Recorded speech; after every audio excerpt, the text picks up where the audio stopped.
Hello, this is Pastor Terry Goodman, and I want to welcome you to the Wesleyan Connection. This podcast is primarily for the clergy and laity of the Holston Annual Conference. Join with me now as I take a look around the Connection and share some of the things happening in the churches of our annual conference.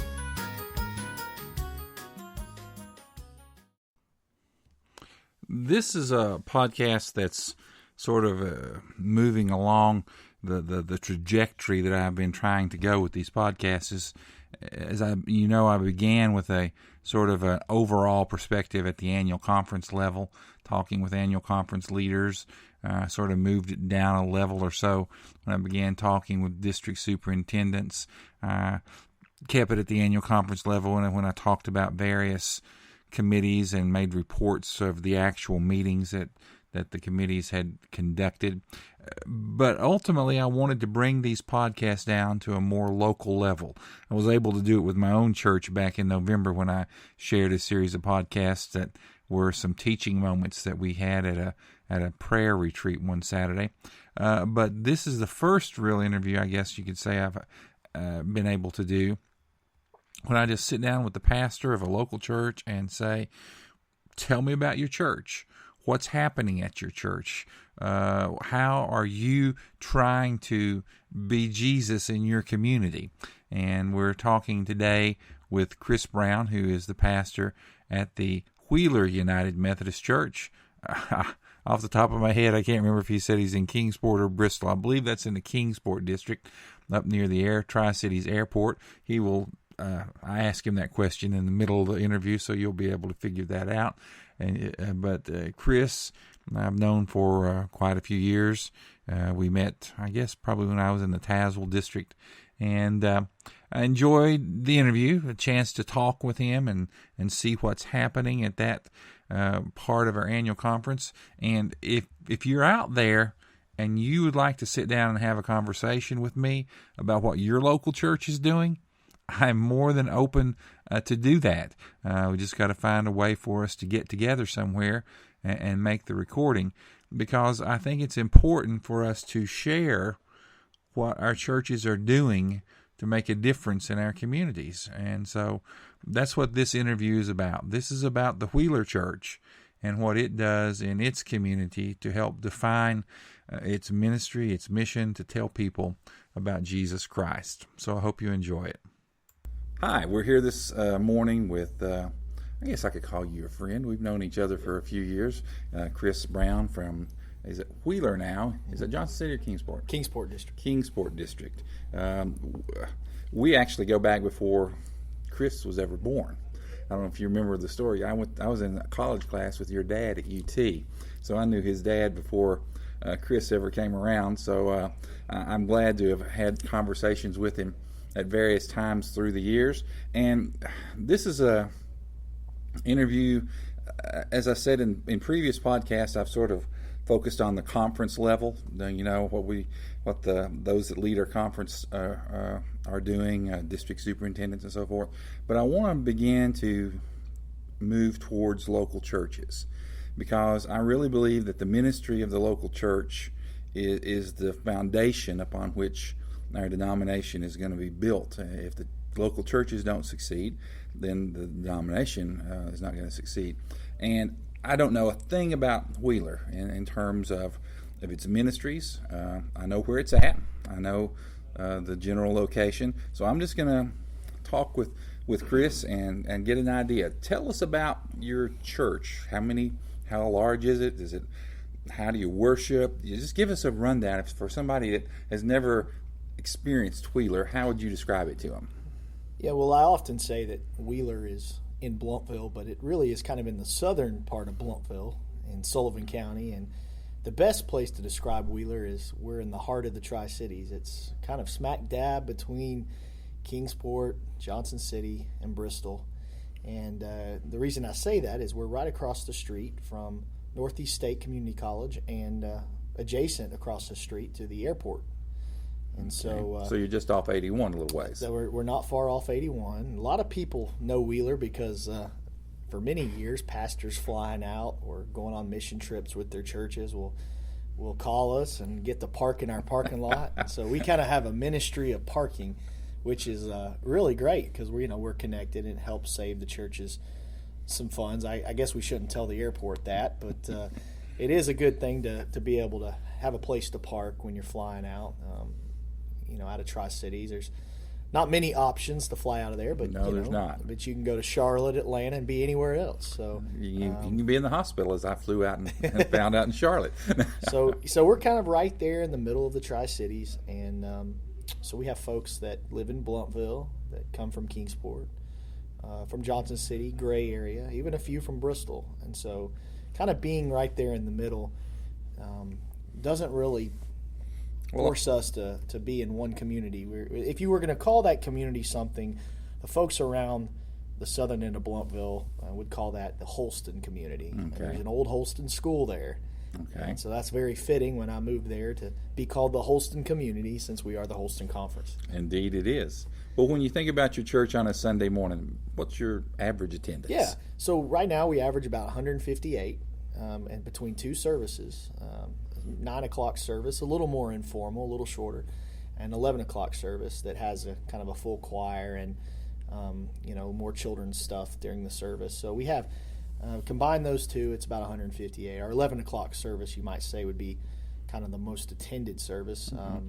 And then occasionally we'll do some evening services. We have a pavilion that was recently constructed a couple years ago, and we use that. We did a blessing of the animals service. We even did morning worship out there, and it overlooks kind of the airport, the college, but in the background are the mountains. Oh, so okay. We're starting to put that to use and kind of open it to the community. Our church is really a community center for the Holston area. We have civic groups, scouting groups. Just last week talked to the school that's near us that they're going to do a robotics camp there. And our building, I'd say, is open just about every day. And the main reason for that is our child care center that's there, and it's a big part of Wheeler. It's 5 days a week, full-time child care center.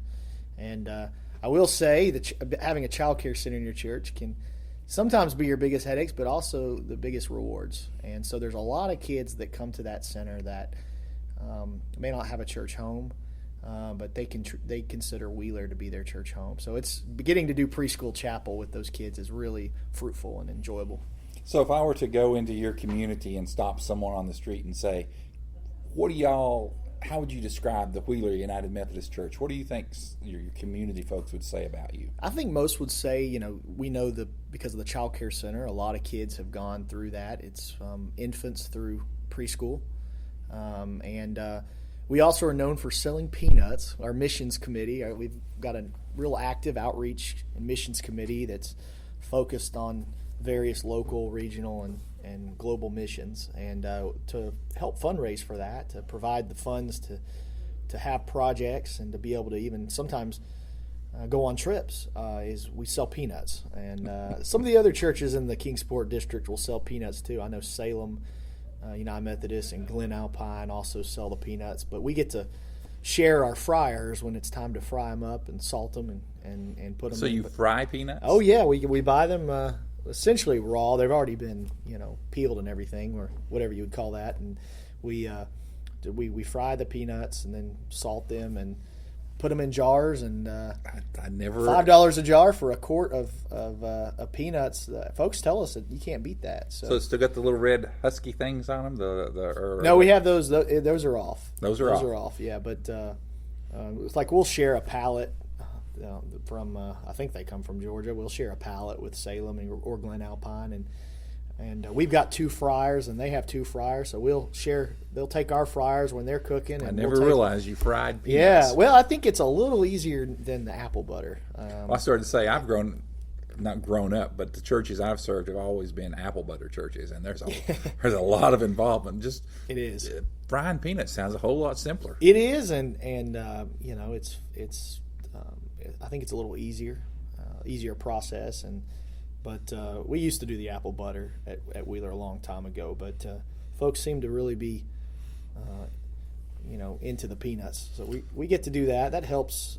So folks know us for the peanuts, but Our motto, and we share this just about everywhere in the community, is planting seeds and growing disciples. And How do you grow disciples at Wheeler? Well, planting the seeds is having the active missions and other programs for children and youth. And of course, in a mid-sized church, you always have your challenges of going through years where you have a lot of in a certain age group, and then you kind of have a drought in that, and you just have to deal with that when it comes. But we've had some good high school seniors recently that have graduated and gone on to college, and they're back in the church. And so, that's to us is kind of a sign of fruitfulness and getting to involve them. And had a couple that are going into ministry now. One that's serving up in the Tazewell district where I was before coming to Wheeler, and Clayton Farmer, and he's now serving up there. He came out of Wheeler, and got a few CLMs that are serving as supply pastors. So CLMs, define that for those that might not understand the term. It's the new Certified Lay Ministry Program, and Scott Cunningham is out of Wheeler, and he's now serving at Logan's Chapel in the district. And then Emily Harding has completed the CLM training, and she's now not only working with our district on helping others become trained in the CLM, but she's at Wheeler, kind of serving as a ministries coordinator, helping us out a little bit. So it's been a great program. It's something that's been helpful to our church, that CLM program. So, I guess you might define fruit in those ways. And then there's a lot of examples that, where I see fruit at Wheeler, and we are excited to have a few partnerships with couple organizations, one being our Shades of Grace Church in downtown Kingsport. We help them get IDs every month, folks that come there, and we've been able to help secure about 200 IDs and birth certificates for people. Okay. And so that's been great. And then through growth, your typical church Bible study and Sunday school program, that's something that we've been able to offer, and it's still going. Always has its challenges, and I think that's the difficulty for any local church. There's really no cookie cutter answer. We have to know our context. We have to know our geography of where we are, and find out what works. And some things work, some things don't. That's what I wanted to hear, because and really, as I'm going to begin talking with more local churches, I anticipate hearing the stories about what that church is doing in its place, and what you're doing at Wheeler. Not going to work where I'm at in Trinity. Exactly. Daycare center? No, it's not going to happen. But y'all have vital and effective ministries. You have outreach into your community. You're making a difference, it sounds like. And that's what a local church is called to do. That's what we're called to be. And you're transforming the world one person at a time. Look, I two final questions. Sure.